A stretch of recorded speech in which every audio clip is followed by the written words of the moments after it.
Krishna Parabrahmane Namaha. In one's life, one should learn how to act or not to act.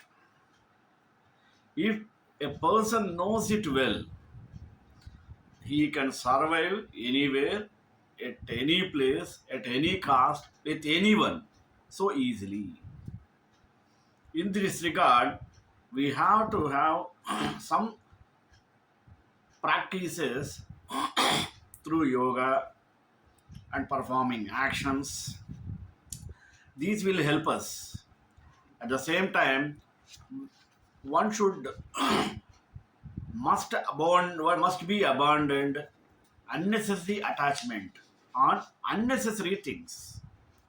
At the same time, he should become indifferent whether it is success or failure. He should not feel. Therefore, it is said that evenness of mind is called yoga. So, our karma and its fruits make us how to act and not to act. In this way, we have to take authorization of our mind to work in a positive. At the same time, the way in the way out also to be known well by us. Our authority is for our action alone can make it perfect. We should never to eat the fruits at any time and expecting the results also. One should never expect the fruits of action, only be your motive. Basing on this, today I took the topic of how to act and not to act. Prayer. Shri Venkatachalādhīṣam Shriyādhyāsitavakshasam Shritachetanamandāram Srivasamaham Bhaje. Steadfast in yoga, performs actions abandoning attachment, being indifferent to success or failure. It is said that such evenness mind called yoga. Lord Krishna has told us how not to act and now will tell us how to act also. Steadfast in yoga, perform actions. The first factor of right action is the all encompassing factor of fixing the mind and heart in yoga, that is, being constantly engaged in the interior process of yoga, whatever the external situation or action. Ultimately, it means to do all things with our consciousness, united with divine consciousness, God. That's easy to say, but what does it really mean? Krishna is being eminently practical. The only way to act united to divine consciousness is to hold on that consciousness through continual immersion of yoga sadhana. Established in yoga concentration, he who thinks of me constantly, whose mind never goes elsewhere, for him, the constantly joined yogi, I am easy to attain. There we have it as easy to see as the oft cited Amalaka fruit in the hand, Karatala Malakam, having abandoned attachment. How? One of the major obstacles in our life is attachment to the fruits of our actions. This too will disappear as through interior cultivation our consciousness will turn inward, the inner divine eye will open and seeing all things in their true nature. The fruits of our actions will no longer seem relevant to us. Once we have tasted good food, bad food loses all attraction for us. Once we have tasted the supreme, have touched the hem of his garment, external attainment will mean very little and in time will seem nothing. But this holy indifference can only come from touching the divine. Mental gymnastics in the form of analyzing objects of desire and recounting their defects is ultimately without worth and is even harmful, for thinking so much about them will attach us to them and draw them to us. For a man dwelling on the objects of the senses attachments to them is born, Krishna will tell us in the sixth second verse of this chapter, 62nd sloka. We detach ourselves from objects by attaching ourselves to God. It is the only way, not just the best or the earliest. Become indifferent to success or failure. Even mindedness in success or failure is impossible to achieve by mind gaming and is in the final analysis worthless. Here, too, it is a fixing of the consciousness on God that does the needful. Keep your mind on me alone, causing your intellect to enter into me.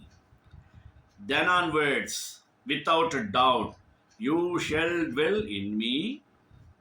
When a person dwells in God, what outside success or failure can mean anything to him. What desire or attachment can arise in someone who is united in consciousness to the source of all. So often in spiritual life, we think of what we should not do rather than be intent on what we should do. For example, in the consciousness of spirit, greed cannot arise. So, there is no need to go around telling ourselves, I must not let greed enter my mind. Instead, we should be intent on remembering God, fixing our mind on divinity. Then what happens? Then greed will become impossible to us. It is said that evenness of mind is called yoga. How? Evenness of mind is possible only when the awareness is centered in that which is perfectly stable and still, and that is only a single thing, spirit. Everything else is changing and therefore unstable and subject to anxiety and compulsion. Changes and decay all around I see. Oh, thou who changest not, abide with me, says the song. But God always abides with and within us. The problem is that we do not abide in the consciousness of God. And this is what is yoga. The uniting of our mind with God. Lose thyself in him even as the arrow is lost in the target. Pranavo dhanusharo hyatma brahmatallakyamuchyate apramatena vedavyam sharavattanmayo bhavet. Now, how not to act. So far, how to act or not it. How not to act. The next chapter of the Bhagavad Gita is devoted to the subject of Karma Yoga, the yoga of selfless action, including the performance of one's own duty on the service of humanity. In my opinion, the final and complete word on the subject is Swami Vivekananda's small book Karma Yoga. And I recommend that you obtain and study it. But for now, let us consider Krishna's anticipation in the subject.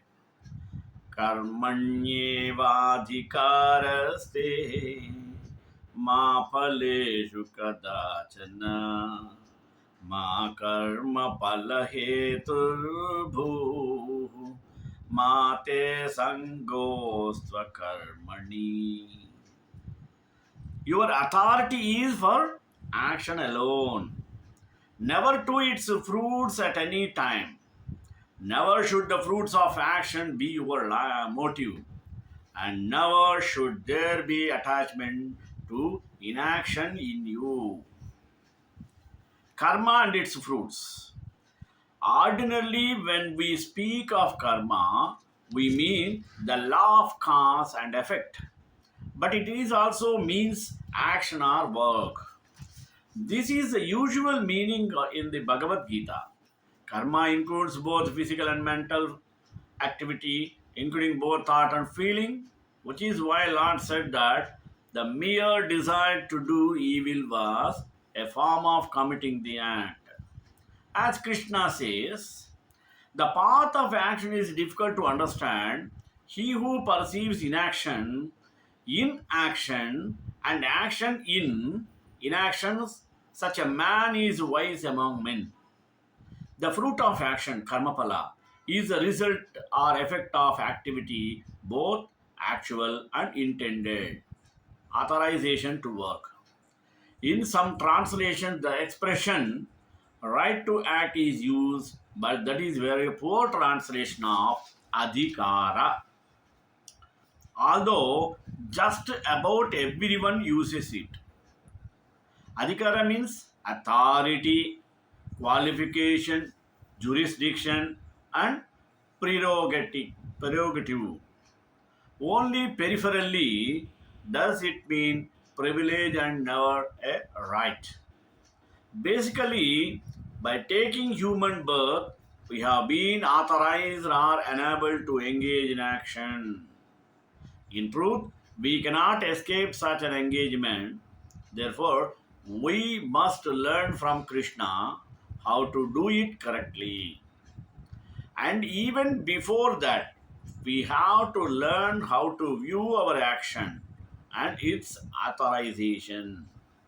Krishna is teaching us the correct perspective we must have on our entire life, which consists of nothing but action and reaction to that action. The way in and the way out. Presently, we are caught in the net of the constant activity and consequently enmeshed in bondage. Action has put us in this mess, and action can free us from it. As Shivananda Swami translates an upcoming verse, Buddhi yukto jahatiha ubhe sukruta dushkrute tasmad yogaya yujasva yoga karma sukaushalam. Endowed with wisdom, one casts off in this life both good and evil deeds. Therefore, devote yourself to yoga. Yoga is a skill in action. We must walk the tightrope of right action as Buddha has counseled us. Krishna has given us several principles we must understand and assimilate. Your authority is for action alone. The sole purpose of the universe and our involvement in it is evolution. And all growth is movement, either an automatic or intentional. For us who have come to the level of conscious self awareness, action is the answer. Until now, we have been carried along by the wave of mechanical, involuntary movement, which was necessary since we did not have the requisite level of development to take charge of our own movement forward. But now we do.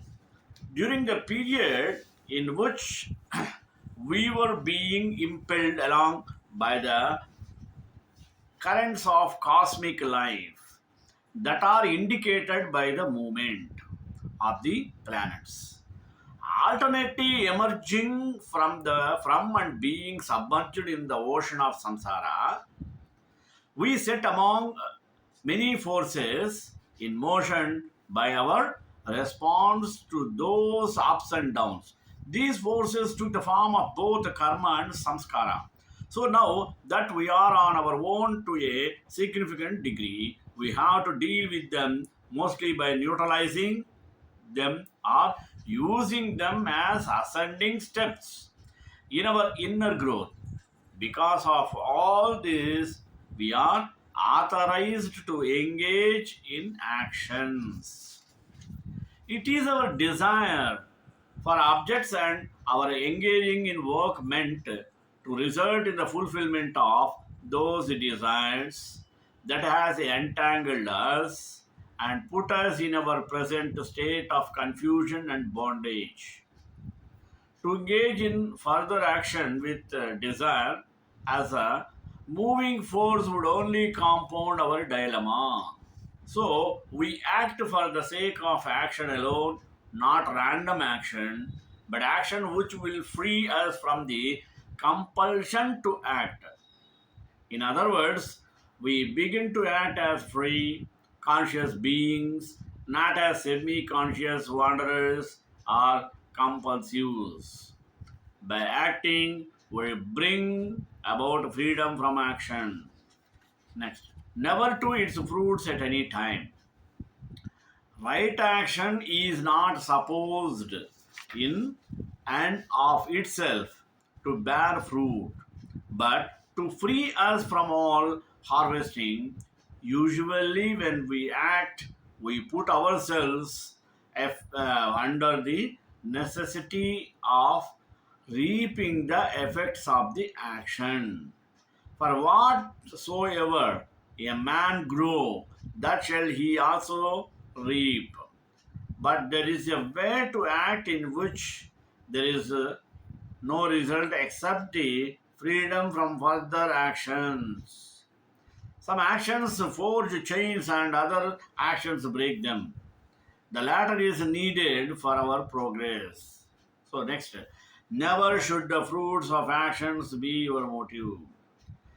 Results in the form of an external effects are not at all what ultimately matters.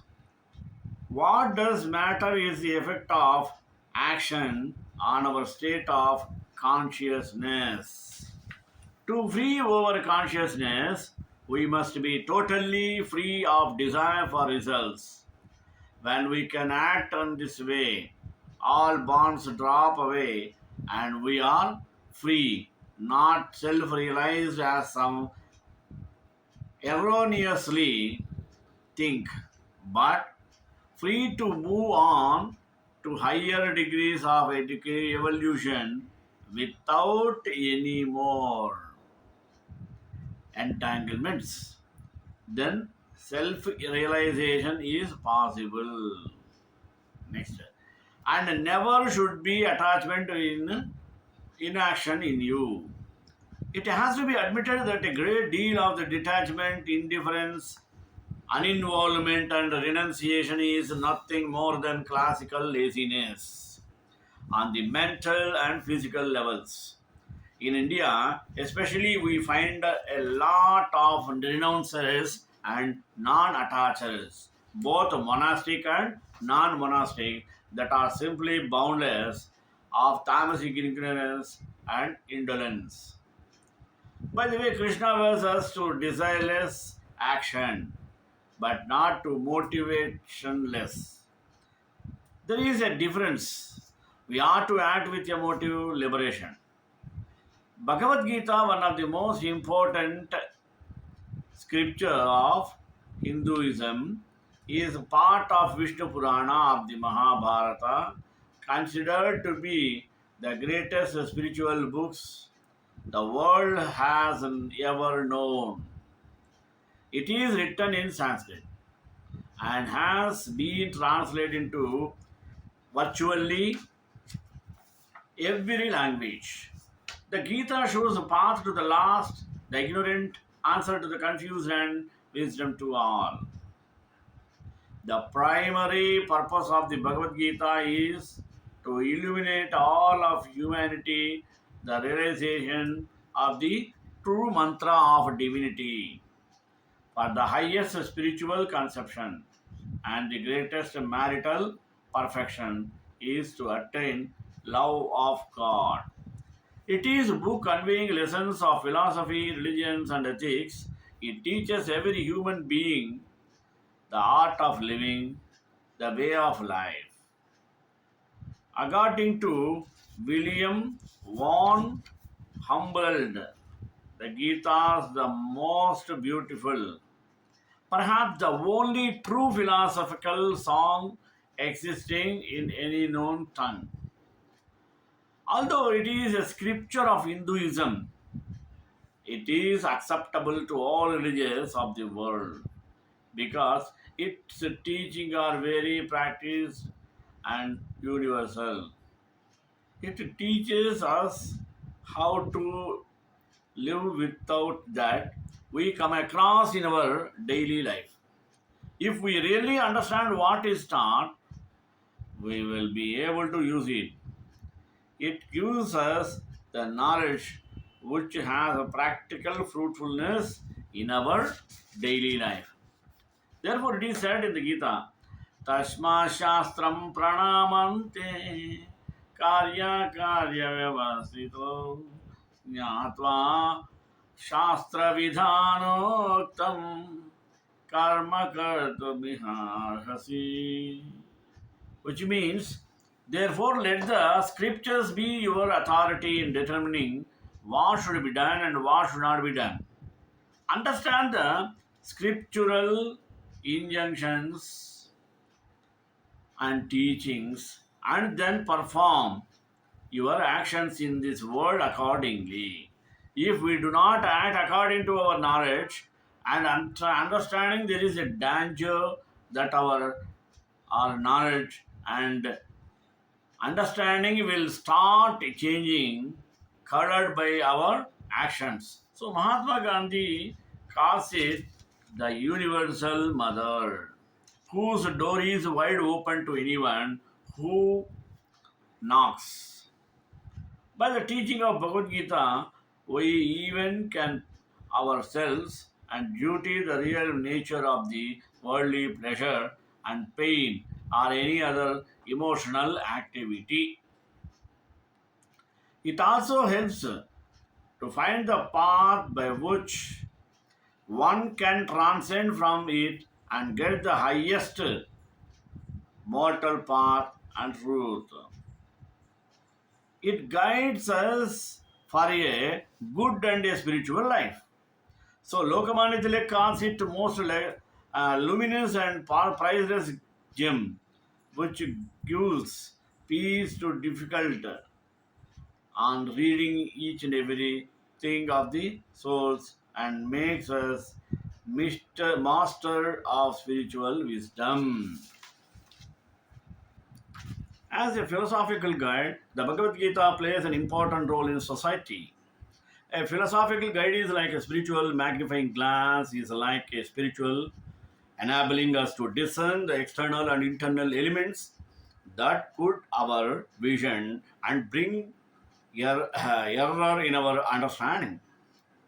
What we find in the works of philosophical masters, the works lacking truths which speak of mundane problems, as well as spiritual needs of our day. Person who grows spiritually are able to interpret and translate masterpieces in words and tones that resonate with the minds and hearts of that very being. The Bhagavad Gita is the discourse between Lord Krishna and Arjuna before the start of the Kurukshetra war. It is a guidance of Lord Krishna that helped Arjuna change his perspective about life and his path. Though the Gita is thousands of years old, the knowledge inherent in its verses makes it timeless guide to everyone. It is a light of life and saves humanity from darkness of ignorance and suffering. It can help us gain a deep insight into the hows and whys of life. And assimilating the teachings of the Gita will encourage the habit of self inquiry and guide us towards adopting a pragmatic approach or practical usefulness of life. In general, people are bounded by the affection of abstract things in the world.